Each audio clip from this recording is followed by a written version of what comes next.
Салам достор, байланышта Санчо Бей каналы. Бул тасманы дээрлик 1 жыл мурун катталуучуларыбыздын бири чыгарыңыз деп сунуштады эле. Ошондо биз чыгара турган тасмалардын тизмесине кошуп, тизмедеги мөөнөтү жетип бүгүн чыгара турган күнү келди окшойт. Анда эмесе даяр болуп калсаңыздар, сиздер менен биргеликте түрк эли тарткан атам жана уулум аттуу мыкты тасмалардын бирин көрөбүз. Я не смог его остановить. Дядя Хусейн, пожалуйста, прекрати это. Тасманын башталышы 1980-жылдар Турция өлкөсүнүн Стамбул шаары. Каарманыбыз Садык бир аз кызуураак болуп үйүндөгү боюнда бар аялына келгендигин көрөбүз. Анда аялы Айсан күйөөсүн тилдеп, менин төрөшүмө аз эле калды го. Сен болсо эч нерседен бейкапар жүрөсүң, мен азыр төрөп койсом эмне болот? Мени ооруканага алып барууга даяр болушуң керек да десе, күйөөсү аны сооротуп, анан кетейин алтыным, эч кабатыр болбочу, буйруса бардыгы жакшы болот. Наристебиз дагы төрөлөт, бактылуу болобуз деп бир мезгилде уйкуга кетишет. Түн бир убакыт эле Айсан айткандай бир мезгилде ичи кыймылдап төрөтүү убактысы келип, Садык шашылып эле унаа жалдайын деп коңгуроо кылса, байланышты дагы эч ким көтөрбөй, айласы жок шашылып эшикке чыкса дагы эшикте такыр адам калбай калыптыр. Анда каармандарыбыз унаадагы табышпай, айласы жок жөө жөнөшүп, төрөө убактысы чегине жетип, суу кете баштаган мезгилде аялы такыр баса албай ошол жерде жатып, жардамга дагы эч ким келбегендиктен Садык айласы кетип эле аялын өзү төрөтө баштайт. Бактыга жараша бала аман эсен төрөлүп, бирок Айсан өтө көп кан жоготкондуктан ошол жерде көз жумду. Эртеси күнү гана ал жерге аскердик унаа менен аскерлердин келгендигин көрөбүз. Көрсө кечээ күнү өлкөдө көтөрүлүш болуп, бийлик алмашып, төңкөрүш болгондуктан көчөдө элдер такыр жок болгон экен.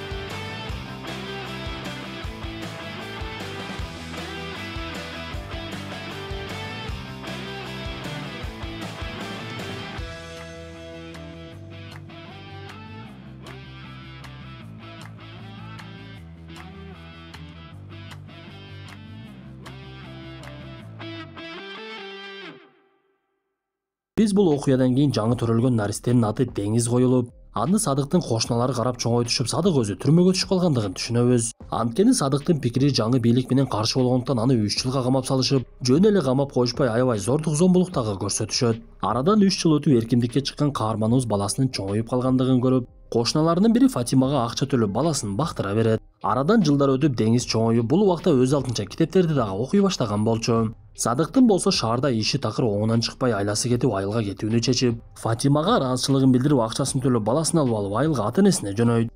Папа, как ты думаешь, с какой скоростью едет этот поезд? Километров 100? Каарманыбыздын баласы Деңиз кичинекей кезинен китепти көп окугандыктан аябай фантазиясы күчтүү болуп, кээ бир учурда китептеги окуган жомокторду жашоосунда элестете берчү. Бир мезгилде эле поезд токтоп, адамдарды текшерүүгө тартип сакчылар чыгып келе жатышса, Деңиз аларды карап, поезд токтоп, индеецтер тоногонго чыгыптыр деп элестете баштайт. Садык болсо тартип сакчыларды аябай жек көрүп, анан дагы корко берчү. Анткени аларды көргөн сайын түрмөдөгү болгон окуялар эсине түшүп кете берет. Кандай болбосун, каармандарыбыздын сапары уланып, Садык барганча баласына ар кайсы учурларды эскертип, биз барганда үй бүлөдө уруш болсо сен ал нерсеге көңүл бурбагының. Чоң атаңдын пейили төмөндөгүдөй, чоң энеңдики болсо мындай деп бардыгын түшүндүрүп, эмнегедир баласын бир нерседен коргогусу келгендей болуп жатты. Ошентип алар поезддан түшүп, андан нарыдагы көптөгөн жол жүрүп, акыр аягы Садык туулуп өскөн Кара Таш деген айылга жетишет. Бирок эмнегедир ата-энесинин үйү кулпуланып туруптур. Анда Садык талаа жумуштары менен кетишкен окшойт деп ал жерде күтүп олтурушуп, бир мезгилде Деңиз эки жакты карап ойноп жатып, ал жерге зорронун келе жаткандыгын көрөт. Бирок бул дагы деле Деңиздин фантазиясы болчу. Чындыгында аты менен Садыктын атасы келе жатыптыр. Анда атасы Садыкты көп жылдан бери көрбөгөндүгүнө карабай, ага маани дагы бербей, небересине дагы көңүл бурбай атын жетелеп башка жака басып кетет. Биз ушул жерде маселенин кайда жаткандыгын түшүнөбүз. Көрсө Садык жаш кезинде атасына баш ийбей, шаарга өз алдынча кетип калган экен. Анда каарманыбыздын апасы жана туугандары анын келгендигине аябай кубанып, кичинекей Деңизди дагы көрүшүп, кубанычтары койнуна батпай дароо эле үйлөрүнө алып киришти. Апасы Садыкка, сен эми азыр атаңа көп көңүл бурбайлы тур, ал бир аз жини келип жатат. Эми жини таркаса сени кечирер деп баласынын келгендигине кубанып, тамак ашын ырастаганга киришип, тогун алып сойгонго даярдай баштайт. Өмүр бою шаарда чоңойгон Деңиз болсо ошентип айылдагы жашоону көрө баштады. Кеч кирген мезгилде Садыктын апасы Нуран туугандарынын бардыгына байланышка чыгып, ал убакта уюлдук аппараттар жок болгондуктан элдин көпчүлүгү рация колдонушчу эле. Анда чакырылган туугандарынын бардыгы келе баштаган мезгилде атасы дагы ал жерге келип, Садык аны менен учурашууга аракет кылып жатса, мен силер менен тамактанбаймын деп ашканага кетип калат. Бирок атасы Хусейндин башкасынын бардыгы каарманыбыздын үйүнө келгендигине кубанып жатышкан. Көрсө Нуран буга чейин эле күйөөсү Хусейнге айтпай Стамбулга 1-2 жолу барып, баласынан кабар алып, небересин кичинекей кезинде көрүп келген экен. Ошентип туугандар чогулушуп, баарлашып олтуруп калышып, Садыкты канча убакытка келдиң деп сураса, Садык эми болду, айылдан кетпеймин деп туугандарына билдирет. Давай я застелю твою постель чистыми простынями. Ты когда-нибудь видел такую постель? Bir mezgilde konoktorдун бардыгы кетишип, үйдөгүлөр уйкуга киришип, Хусейн ошол мезгилде кайтып келсе Нуран аны тилдей баштайт. Сен эмне мынча таш борсуң, ал сенин балаң го, кечирип койсоң болбойбу? Неберең болсо апасы жок байкуш жалгыз чоңоюп жатат. Бул үйдүн кожоюну негизи ошол балаң Садык да. Болду эми өнөрүңдү көрсөтө бербе десе Хусейн мен анда чылым чейип келейинчи деп сыртка чыгып кетет. Биз ушул жерде Хусейндин эстеп жаткандыгынан Садык экөөнүн ортосунда эмне үчүн уруш чыккандыгын түшүнөбүз. Көрсө Хусейн баласына агроном окуусун бүтүрүп үйгө келип дыйканчылыкты улантышын керек деп айткан экен. Садык болсо атасынын сөзүнө көнбөй үйүнөн кетип кабарчылардын окуусуна тапшырып, атасы менен пикири келишпей такыр эле мамилеси үзүлүп кеткен болот. Бул убакта Деңиз атасына эмне бизди чоң атам жаман көрөбү? Ал бизге такыр көңүл бурбай жатат го, мага болсо айыл эч эле жаккан жок. Бул жактан кетеличи деп атасына суроо салса, атасы баласынын суроолоруна жооп бербегенге аракет кылып, бирок жаткан мезгилде тынчтагы уктай албай коет. Анткени ал уктаган сайын эле түрмөдөгү кыйноолорду эстеп ойгонуп кете берчү. Эрте менен болсо айылдагы оокат эрте башталып, үйдөгүлөр жумуштары менен алек болушуп, Деңиз чоң атасынын жанына барып, ал аттарды карап жаткандыгын көрүп, аны менен сүйлөшүүгө аракет кылды. Бирок небересин дагы кабыл алгысы келбеген Хусейн ага жооп берүүдөн баш тартып, анда Деңиз артка карап кетип бара жаткан мезгилде гана чоң атасы ага сүйлөй баштайт. Шаардык Деңиз бир мезгилде аттан чочуп кетип, чоң атасынын колун кармай коюп, Хусейнде ошондо гана Деңиз анын небереси экендиги тууралуу сезимдер пайда болду. Анда небереси китеп окуганды жакшы көргөндүгүн айтып, буга чейин китептеги окуган аттардын бирин ал жердеги көргөн атка коюп, Хусейн аны кучактап, мен сенин чоң атаңмын деп биринчи жолу айтат. Бул көрүнүштү алыстан Садык менен апасы карап турушкан болчу. Бул окуядан кийин Хусейн дароо эле айылдагы дүкөндөрдүн бирине жөнөйт. Көрсө ал Деңиздин китепти жакшы көргөндүгүн түшүнүп, ага китеп алып берүүнү чечип, атайын жаш балдарга ылайык китептердин бир нече түрүн сатып алат. Үйдөгүлөр болсо бул убакта туугандар менен кайрадан чогулушуп эс алууга жөнөп, Нуран тракторду минип алып эгин талалардын бир бурчуна барып эс ала башташат. Анда Садык бир тууган агасы Салим менен биргеликте шаарга жөнөп кетти. Көрсө Садыктын бул жактагы классташ достору Салимден аны сурап, Садык агасы менен досторуна жолугуп келейин деп атайын шаарга жөнөптүр. Деңизди болсо чоң энеси кайда барбасын ээрчитип айылдын шартын түшүндүрүп, айылда жашоо кандай болот, эгиндерди кандай эгишет көргөзүп бере баштайт. Бул убакта каарманыбыз агасы менен шаарда жүргөн. Ал биринчи эле дүкөндөрдүн бирине кирип баласына китеп сатып алууну көздөп, дүкөндүн ээси Мустафадан жагымдуу бир кабарды укту. Анткени буга чейин эле Садыктын атасы Хусейн Деңизге китеп сатып алып кеткен болчу. Анда Садык кубанган бойдон андан нары бара жатса, көчөдө келиндердин бири аны байкап, дароо эле үйүнө жөнөп жасанып эле эшигинин алдына чыгат. Ал атайын аңдып эле Садыктын келишин байкап, бир учурда эле Садык аны көрүп калып, "Биргүл, бул сенсиңби?" деп атын айтса, жанагы келин эшигин жаап үйүнө кирип кетип калды. Көрсө каарманыбыз бир учурда бул келин менен кыз жигит болуп жүрүп, шаарга кеткенден кийин ал кыз менен байланышпай, ал кыз азыр күйөөгө тийип бала чакалуу болуп калыптыр. Кечинде болсо Хусейн небересин чакырып, ага алып келген белектерин көрсөтүп, небересин кубантып китептерди берсе, Деңиз китептердин бирин чоң атасына окуп бере баштайт.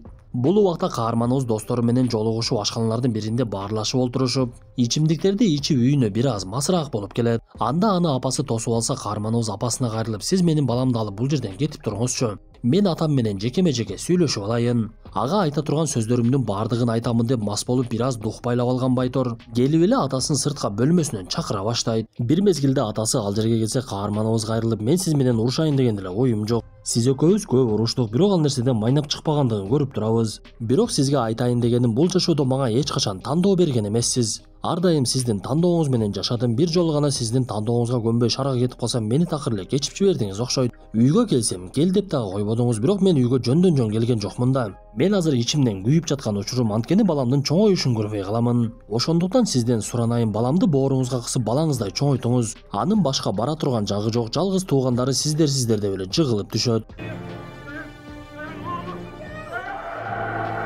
Ошентип каарманыбызды ооруканага алып келишип, ал жерде туугандары чогулуп, Хусейн дарыгердин бөлмөсүнө кирип кетип, ал жактан бир топтон кийин гана чыгат. Ал бир мезгилде үй бүлөсүн чогултуп алып, жагдайды толугу менен түшүндүрүп бере баштады. Көрсө Садык түрмөдө олтурган мезгилде аябай суукта кармалып, анан дагы кыйноо көргөндүктөн өпкөсүнөн жаракат алып, ал жака суу толо баштаптыр. Түрмөдөн чыккандан кийин Садык даарыланганга аракет кылып, бир аз болсо дагы оорусу аркага чегинип, бирок арадан көп өтпөй эле оорусу кайрадан денесинде пайда болуптур. Азыркы учурда өпкөсүнүн бир тарабы толугу менен эле иштен чыккан болот. Ошондуктан дарыгер Хусейнге жакшылыктан үмүттү үзбөйбүз, бирок жамандыкка ар дайым даяр бололу деген сөзүн айтыптыр. Муну уккан үй бүлө ыйлай баштап, Хусейн дагы эмне кылышын билбей эле олтуруп калат.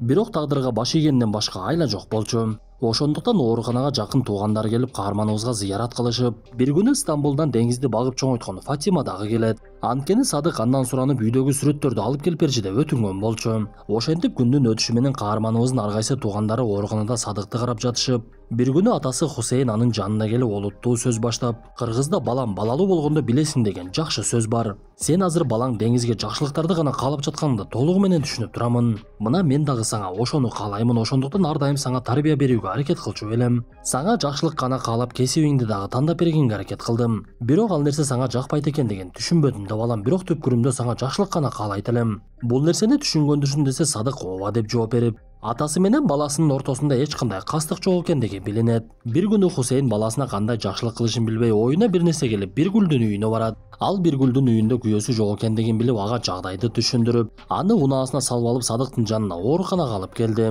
Ошентип Садык эски сүйгөнү менен олтуруп калса, Биргүл сөз баштап, сен кеткенде мага аябай эле оор болду. Мен көп убакыт кайгыма чыдай албай жүрүп, бирок акыры тагдырыма баш ийдим. Мехметке турмушка чыгып, азыр 2 балам бар, бактылуумун, сени дагы кечирдим. Анткени аялыңдын каза болгондугун уктук эле, ошого карабай өз алдынча балаңды чоңойтуп келе жатасың. Буга чейин сени менен учурашпай койгондугум үчүн мени дагы кечир деп 2 каарманыбыз бири-бирин кечиришет. Ошентип убакыттын өтүшү менен ал жердеги чоңдор деңизде ар кандай кылып алаксытып жаткандыгынан, каарманыбыз Садык оорусунан каза болуп бул дүйнө менен кош айтышкандыгын түшүнөбүз. Анда атасы эшигинин короосуна келип, эгер 15 жыл мурда мен баламды кетирбей койсом, бул күндөр болбойт эле го. Ал үйдөн кетем дегенде мен анын өзүнүн эркине койдум эле, бирок кетирбеш менин колумдан келет эле го. Эмнеге мындай кылбадым деп кийимин жыртып ыйлай баштайт. Жанында карап тургандар Хусейндин кайгысын түшүнүп, ал күйүүтүнөн ушул нерсеге барып жаткандыгын билип турушту. Кандай болбосун Садыктын тажиясы өтүп, деңиз чоң ата менен чоң энесинин колунда калып, алар небересине колдон келишинче жакшылык кылышып, папестеп чоңойто башташкан. Бирок деңиз атасы өлгөндөн кийин ыйлабай дагы, күлбөй дагы, такыр эле сүйлөбөй калат.